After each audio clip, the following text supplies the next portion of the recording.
중국 상하이에 겉으로는 평범한 6층짜리 빨간색 건물이 있었습니다.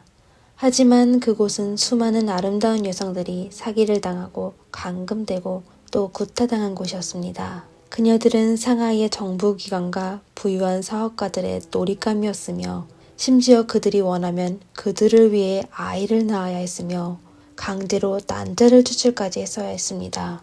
더욱이나 소름인 건 그 빨간 건물은 20년 동안 운영되었으며 한때 상하이의 가장 세력이 있는 주요 인물의 놀이터였었습니다. 더욱 놀라운 건 그곳의 창시자는 가난한 집안에서 태어난 재봉서였습니다. 안녕하세요. 미스터리 수사국입니다. 오늘 저희와 같이 빨간 건물 속 추악한 사건에 대해 알아봅시다. 2017년 전체는 미국에서 중국 상하이로 돌아갔습니다. 아버지의 사업이 망하여 가정 형편이 힘들게 되어 이제 막 졸업한 천체는 상하이에서 연봉이 더욱 높은 직업을 찾아 가족의 힘듦을 덜어주고자 상하이에 오게 되었습니다. 그러다 그녀는 상하이의 한 TV 채널의 프로그램에서 사람을 모집한다는 공고를 보게 되었습니다. 천체는 본인이 해외 유학 경험도 있고 또 법률에 대한 지식도 있으며 해외에서 MC 담당한 적도 있어 본인이 적합한 사람이라고 믿어 바로 이력서를 들고 상하이 창푸 빌딩으로 가 면접을 받습니다. 간단한 면접을 마치고 프로그램의 담당자는 천첸에게 돌아가 결과를 기다리라고 하였습니다. 그러다 다음날 그녀는 입사 통보를 받게 되었는데요. 이에 그녀는 본인의 뛰어난 능력으로 입사하게 됐다고 믿어 별로 놀라워하진 않았습니다. 하지만 천체는 제작진이 그녀의 이력에는 전혀 관심이 없고 그냥 그녀가 젊고 아름다워서 그녀를 채용했다는 걸 모르고 있었습니다. 입사한 지 얼마 안 되었을 때 천체는 뭔가 이상하다는 걸 느끼게 되었습니다. 그녀는 프로그램 보조로 입사하게 된 건데 하는 일은 고객과 밥 먹고 술 마시며 그들의 희롱도 받는 일을 견뎌내야 했습니다. 이렇게 감당하기 힘든 천체는 사직서를 내게 되었지만 그녀의 사직서에 프로그램 PD는 갑자기 태도를 돌변하더니 경비원을 불러 그녀를 가둬버렸습니다. 이제 막 사회에서 일하게 된 천체는 갑자기 감금되어 겁먹게 되었는데요. 그러다 진정을 하고 그녀는 주변 환경을 확인하며 탈출하려고 했습니다. 하지만 그녀가 갇힌 곳은 감옥처럼 탈출할 곳은 전혀 보이지 않았습니다. 집 밖의 곳곳에는 보안이 순찰하고 있고 대문에는 카드를 이용해야만 출입할 수 있는 도어록이 설치되어 있었습니다. 더욱 충격적인 건 그녀가 감금되던 당일에 한 못생긴 남자가 그녀의 방으로 침입하더니 강제로 그녀와 관계를 맺었습니다. 그것뿐만 아니라 남성은 알몸인 천첸의 사진을 찍어갔습니다. 그제야 천첸은 자신이 위험에 처해 있다는 걸 깨닫게 되었습니다. 그 후 며칠 동안 천체는 손님들과 술을 마실 때만 그 방을 나올 수 있게 되었습니다. 그리고 그녀가 어디에 있든 항상 따라다니는 사람이 붙어 있었는데요. 그동안 천체는 탈출을 여러 번 시도했지만 전부 실패하게 되었습니다. 심지어 다시 잡힐 때마다 그녀는 구타당했는데 심할 때는 굶기기도 하였습니다. 천첸을 감금한 놈들은 그녀의 음란한 사진과 가족들의 안전으로 그녀를 위협했습니다. 이렇게 시간은 어느덧 흘러 2017년 연말이 되었는데요. 이날 천체는 프로그램의 투자자에게 서비스를 제공하게 되었는데 그 투자자의 이름은 자오푸창으로 천첸이 자오푸창을 즐겁게 해줘 그는 천첸한테 팁을 주며 그녀가 은행으로 가 돈을 인출하는데 허락하였습니다. 이렇게 천체는 드디어 건물을 나오게 됐습니다. 천체는 은행에 도착하자마자 은행 직원에게 도움을 요청하며 대신 경찰에 신고해달라고 빌었습니다. 그녀는 TV쇼의 투자자인 자오부창이 정부기관과 부자들에게 특별 서비스를 제공하기 위해 여성들을 상하이 포춘 빌딩에 감금했다고 말했습니다. 천체는 본인이 마침내 위험에서 벗어날 거라고 생각했지만 그녀를 찾아간 사람은 경찰이 아닌 자오부창일 거라는 상상도 하지 못했습니다.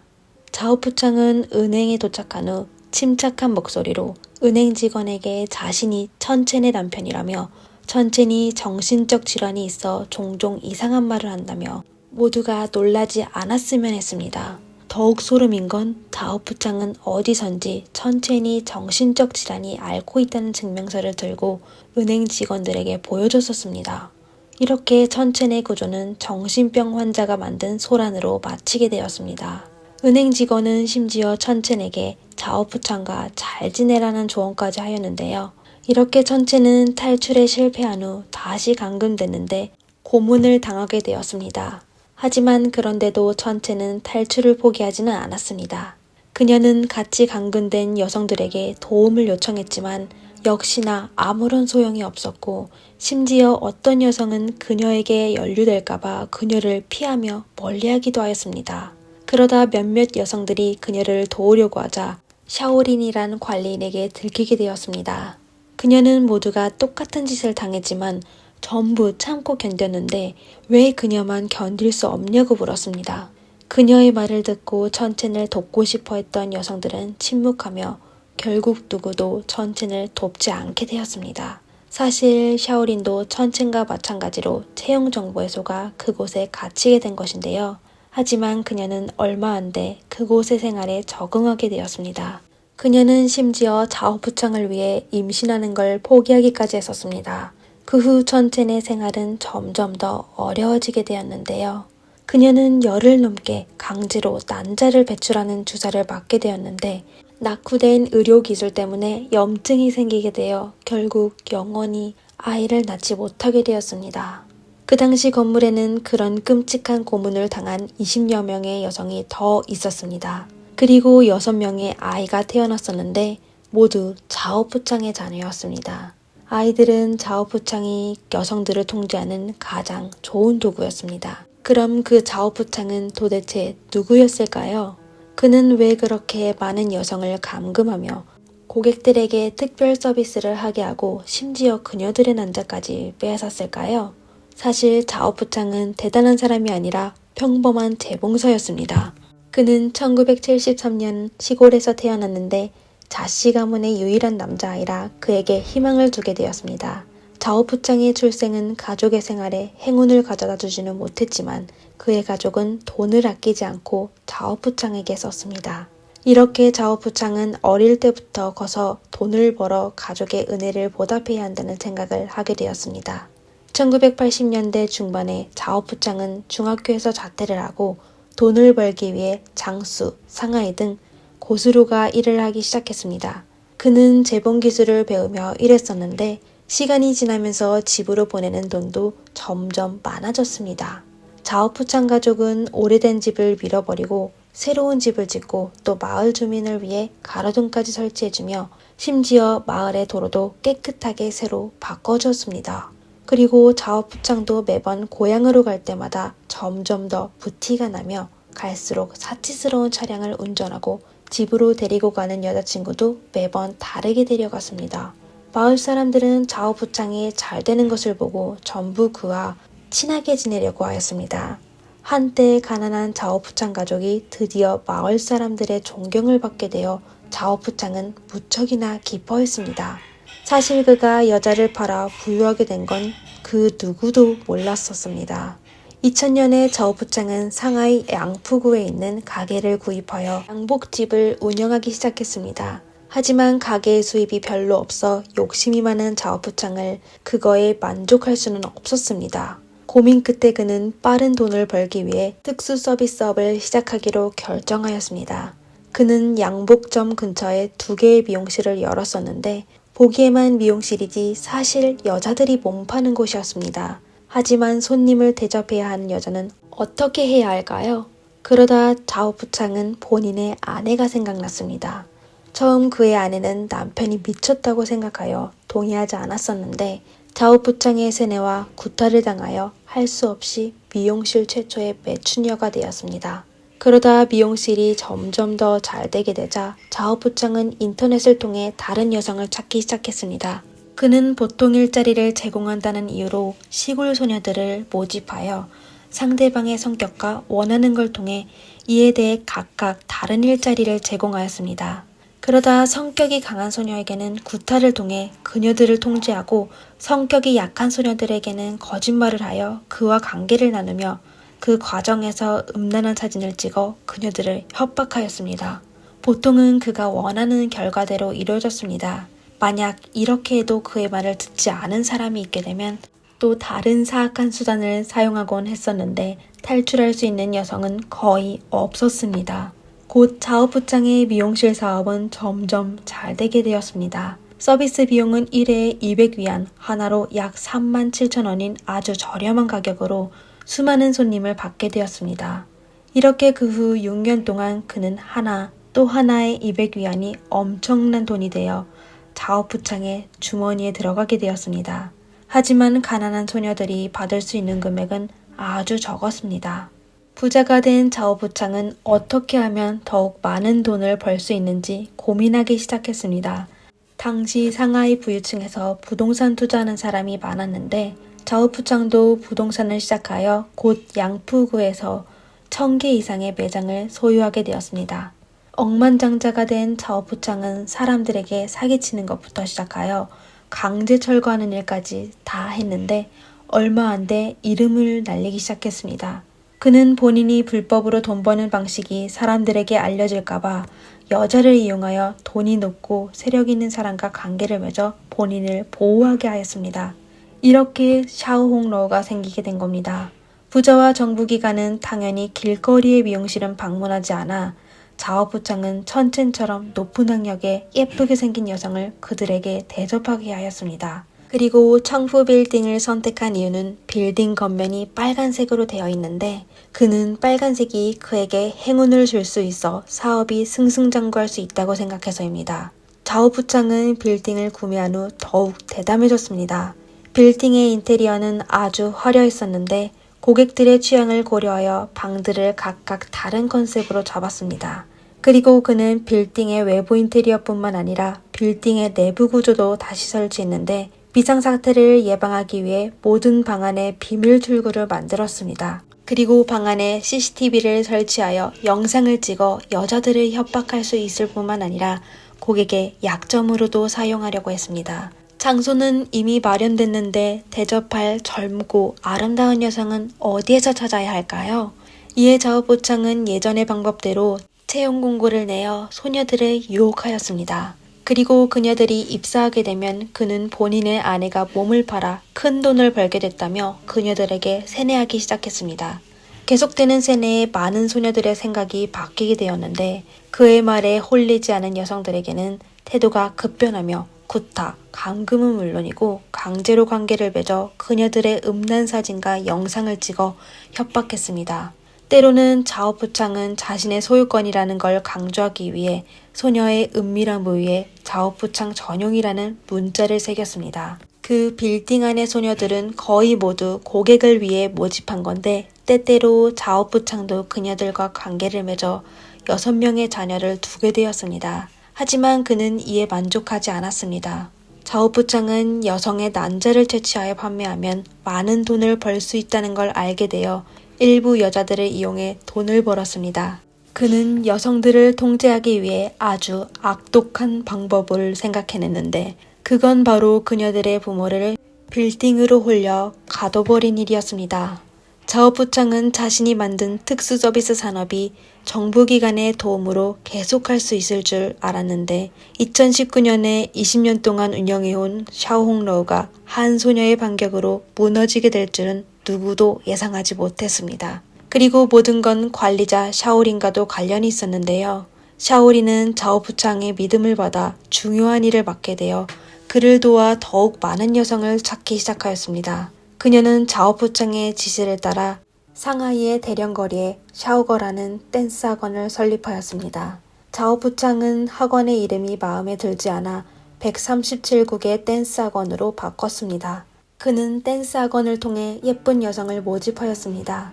2015년 추이시라는 여성이 댄스 학원의 인원 모집 공고를 보게 되어 지원서를 냈습니다. 그 당시 추이시는 한국으로 유학하러 가기 전 약간의 시간 동안 알바하려고 한 거였는데 그녀가 입사한 후 자오부창은 그녀를 댄스 학원의 책임자로 임명하며 아주 높은 연봉을 제공하였습니다. 이에 감동받은 추이시는 댄스 학원에서 계속 일하기로 결정하였습니다.